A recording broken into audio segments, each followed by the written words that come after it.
State Department says it will not release the rest of Hillary Clinton's daily meeting schedules ahead of Election Day. Now, this news after an earlier Associated Press report alleged that more than half of the people that Mrs. Clinton met with as Secretary of State were major donors to her family's charitable foundation.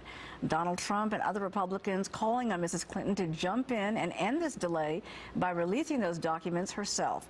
Joining us now with reaction, Ambassador Jim Woolsey, who is a former director of the CIA and chairman of the Foundation for the Defense of Democracies. Welcome, sir. Good to have you on the program today. Good to be back with you.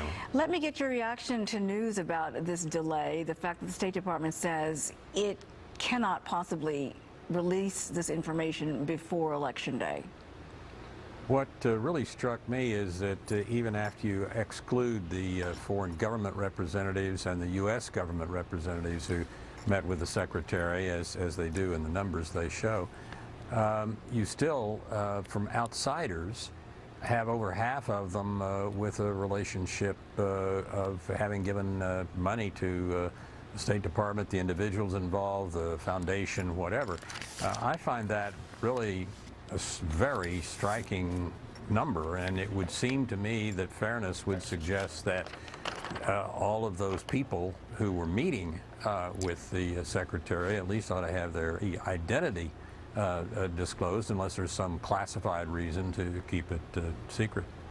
The fact that the judge has intervened and asked for the release of these documents certainly puts the campaign on the defensive. It's been a particularly tough week for Mrs. Clinton with all the news coming out about this and a number of news organizations asking her to come forward with more information and also to close the Clinton Foundation.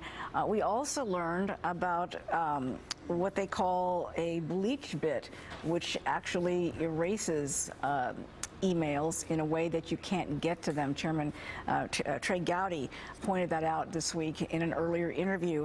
It's like an electronic shredder, excuse me. What did you make of that news? Well, that's a very tough bit of technology, and effective, is from what I've heard. And I suppose if you're going to shred something, you may as well go ahead and shred it thoroughly. We didn't shred things thoroughly before our embassy was taken over by the Iranians in '79, and they put the shreds back together to find out what had been in the U.S. communications. And so one has to do a job right, I suppose, but it strikes me as a lot of attention to this situation, and when you put it together with the meeting schedule for the outsiders that is so thorough and so large, it's not good from the point of view of the way one would run the State Department, I don't think.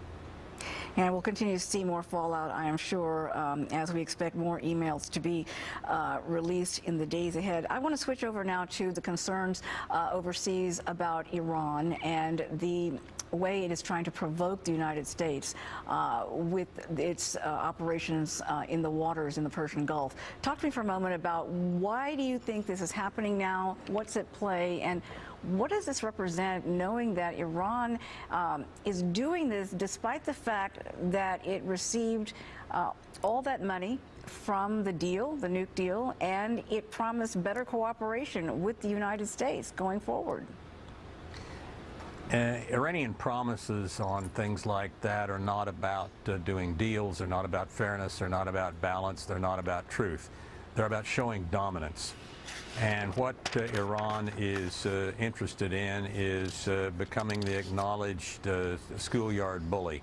That when the bully walks up and shoves some other student, the other student cringes. That's what Iran wants.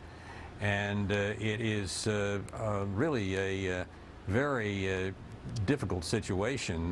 They've gone from 2 incidents a month now to about 1 a week. In fact, headed toward double that. As I understand it, so far in 2016, there have been 250 incidents compared to last year. At the end of last year, they had over 300. So it looks like they're going to have even more this year, these provocations, these naval provocations.